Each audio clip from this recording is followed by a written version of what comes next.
হলো ওয়ামান ইয়াবতাগি গায়রাল ইসলামি দীনা ফালান ইউকবালা মিনহু ওয়া হুয়া ফিল আখিরাতি মিনাল খাসিরিন। আর শ্রেণী হলো যারা আল্লাহর আইনের বিরুদ্ধে আইন চালু করে দেয়, তাদের কোনো ইবাদত আল্লাহর দরবারে কবুল হয় না। আল্লাহ যেটাকে হালাল করছেন, সিনেমা, মদ, গাঞ্জা, এগুলোকে আল্লাহ হারাম করছেন না হালাল করছেন?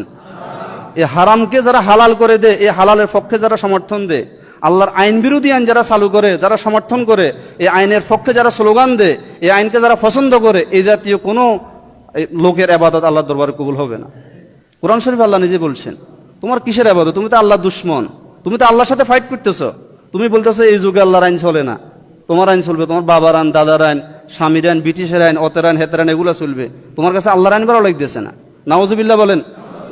বাংলাদেশে কোরআনী শাসন চালু না হওয়ার পিছনে হিন্দুরা দায়ী নয়, বৌদ্ধরা দায়ী নয়, খ্রিস্টানরা দায়ী নয়, ইহুদিরা দায়ী নয়, নাসারারা দায়ী নয়, নাস্তিক, মোরতাদ, মুশরিক, অমুসলিমরা দায়ী নয়। তাদের সংখ্যা মাত্র 8 জন।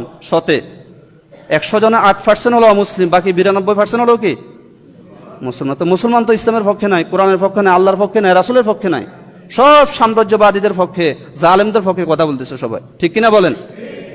ওয়ামান ইয়াবতাগি গায়রাল ইসলামি দীনা ফালান ইউকবালা মিনহু ওয়া হুয়া ফিল আখিরাতি মিনাল খাসিরিন।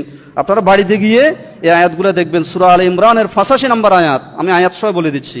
বাড়িতে গিয়ে কোরআন খুলে দেখবেন এই আয়াতের ট্রান্সলেশন কি, অনুবাদ কি, ব্যাখ্যা কি, তাফসির কি, শিক্ষা কি। আল্লাহ তাআলা বলছেন, যারা আমার আইনের সাথে সাংঘর্ষিক আইন চালু করে, যারা আমার আইন পছন্দ করে না, যারা আমার আইন বিরোধী কথা বলে, আমার আইনের বিরুদ্ধে অবস্থান করে, আমার আইনের বিরুদ্ধে নতুন আইন চালু করে, ওই আইনের সমর্থন করে, ওই আইনকে কার্যকর করে, তার কোনো ইবাদত আল্লাহর দরবারে।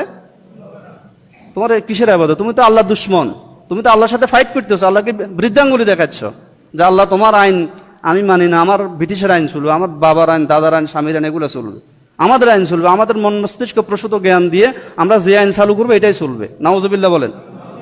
ইসলাম এমন এক ধর্ম, যে ধর্ম রাসূলের যুগে গ্রহণযোগ্য ছিল, আজও গ্রহণযোগ্য, কিয়ামত পর্যন্ত গ্রহণযোগ্য থাকবে।